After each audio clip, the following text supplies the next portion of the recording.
Notre monde est en perte de repères.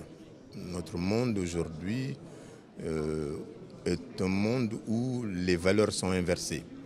Les valeurs qui sont prônées aujourd'hui, c'est d'abord l'individualisme à tout va, c'est ensuite la recherche effrénée des biens matériels, le rôle terriblement nuisible de l'argent, où on achète tout, on paye tout,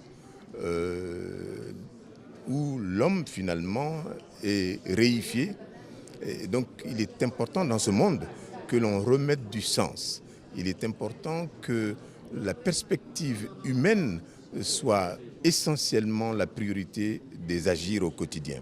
C'est pour cette raison que je dis souvent d'ailleurs qu'en réalité, au-delà de l'humanisme, nous avons besoin aujourd'hui de ce que j'appelle l'humanitude, c'est-à-dire cet élan naturel vers l'autre, cette reconnaissance, ce respect et cet amour de l'autre dans les faits. Et c'est vrai qu'on parle d'humanisme, mais moi je dirais qu'il nous faudrait une humanitude qui hydrate l'humanisme. À la fois les grands scientifiques du monde, les décideurs du monde, les opérateurs économiques qui s'occupent de produire dans le monde, les artistes qui imaginent le monde, la jeunesse, les femmes puissent participer à un véritable dialogue.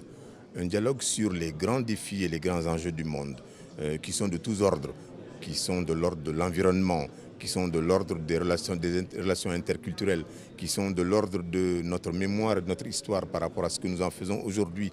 Donc cette grande conférence, ce que nous en attendons, c'est qu'elle puisse permettre à ce dialogue vrai de s'établir, pour que nous puissions nous dire qui nous sommes les uns par rapport aux autres, d'où nous venons et que pouvons-nous faire ensemble aujourd'hui, parce que notre planète a besoin de paix, a besoin d'amour, a besoin de réconciliation, puisque la violence qui aujourd'hui s'est installée dans le monde est une violence qui contribue à cristalliser les égos et à renforcer l'exclusion des individus, l'exclusion des peuples. Donc cette conférence, ce que nous en attendons, c'est que ce soit un grand moment de convivialité, de convergence éclairée par les scientifiques.